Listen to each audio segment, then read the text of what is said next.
Hello, this is Uncle Jim. Had some deep snow this morning that was wet and would not plow to the side. You're just pushing it.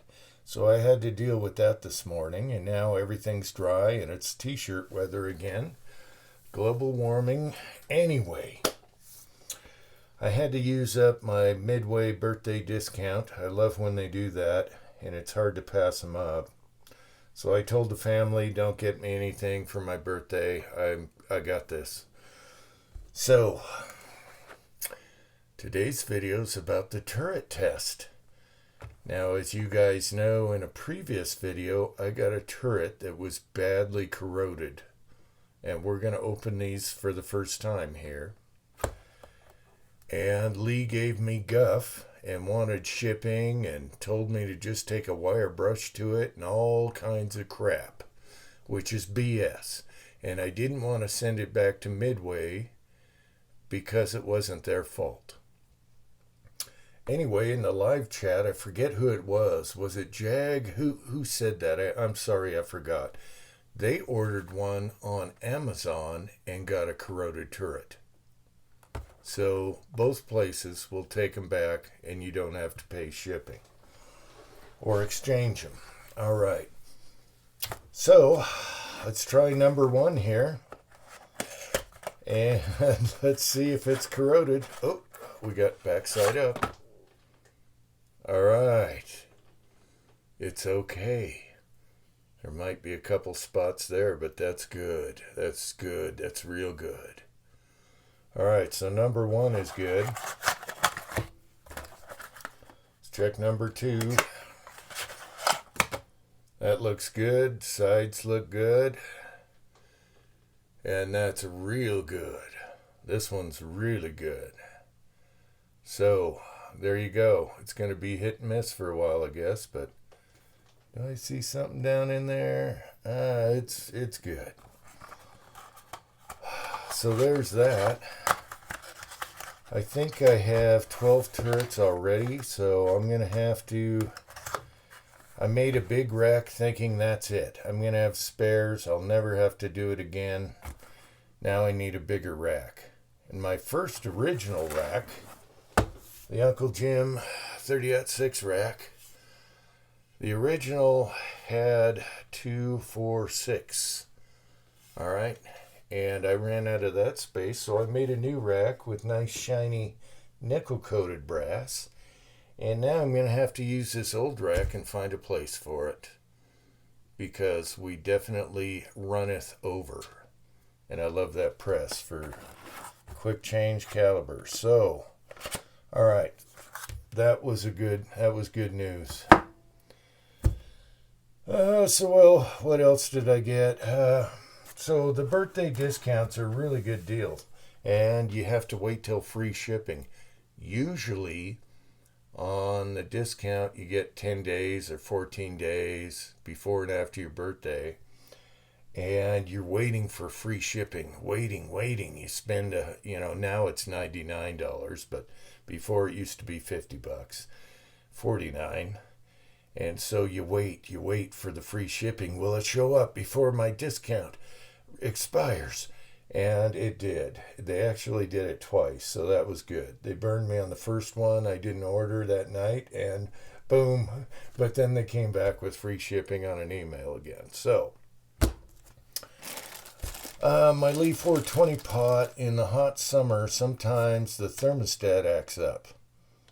So I figured if that happens again, if I get frustrated, I'll put this in. And this only cost $4.10. All right. And the coil, I thought about getting that, but the coil was never a problem. And that wasn't expensive. It was pretty cheap. $6.99, I don't know. So I got that. And I was looking for a rest. I was going to do the front rest thing for rifle rest on my portable bench.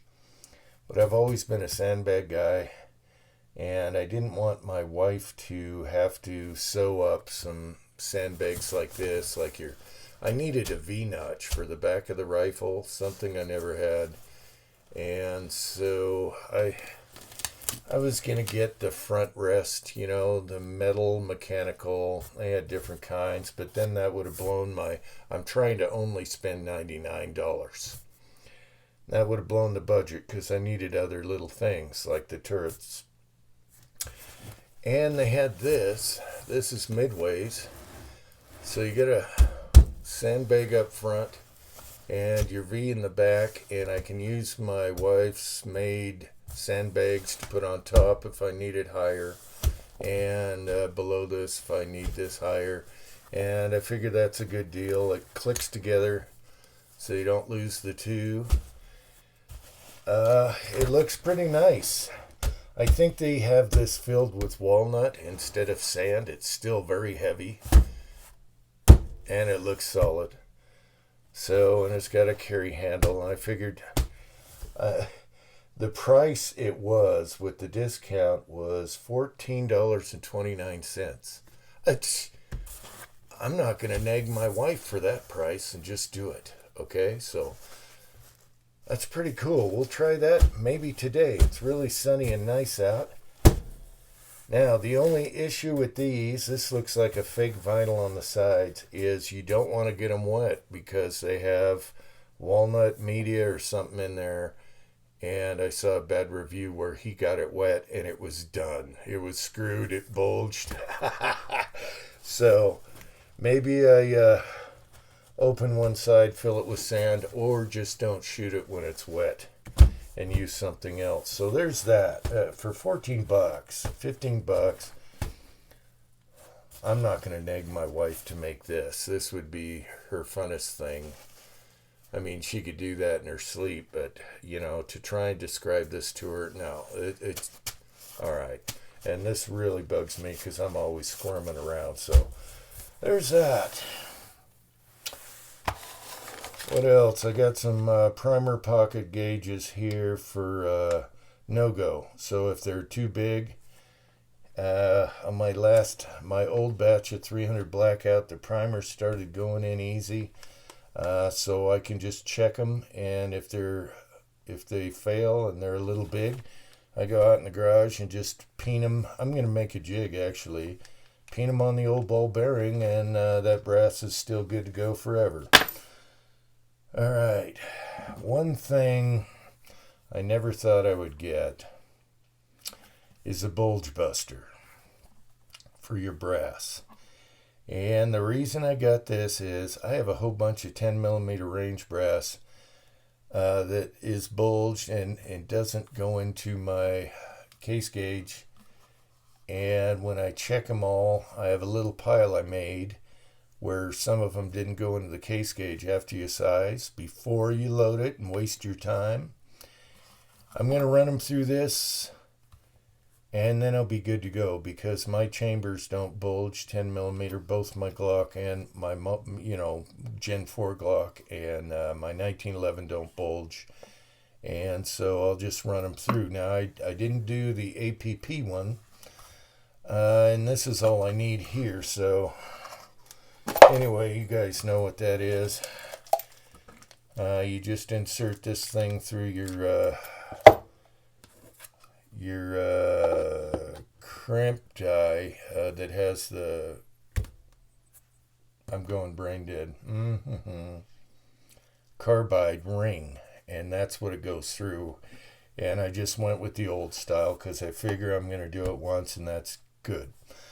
My son has a little machine pistol which can bulge brass in 380 if I load them too hot. So I can run 380 through there because this will do 380, 40, 10 millimeter, and 45.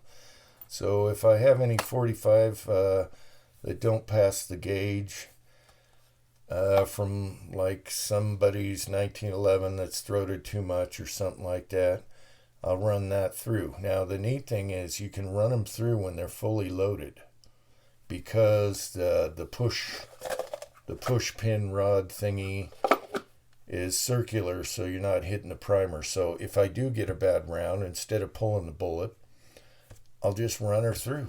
All right, so there's that. I got some miscellaneous gun parts, but to top it off, I needed a good cleaning rod. I bent my other ones and da da da da da. So I used to sell Pro Shot, and I like Pro Shot. And I got a stainless steel. I got a stainless steel rod here, and they have a nice aluminum handle with a swivel on it. Okay, and you can undo the Allen screw here or pin or whatever, but that thing is smooth. That thing rolls. And stainless steel is the way to go. So especially on the 223s, you don't be wanting to rub a coated rod, or rods like that can get gunk on them. And the stainless is high polished. Pro Shot does a high polished stainless, so when you get down to those skinny calibers, you got to worry about rubbing in your barrel. And that was my best choice there, and it was a good deal at the birthday discount. I think that was what was that, $30 or something.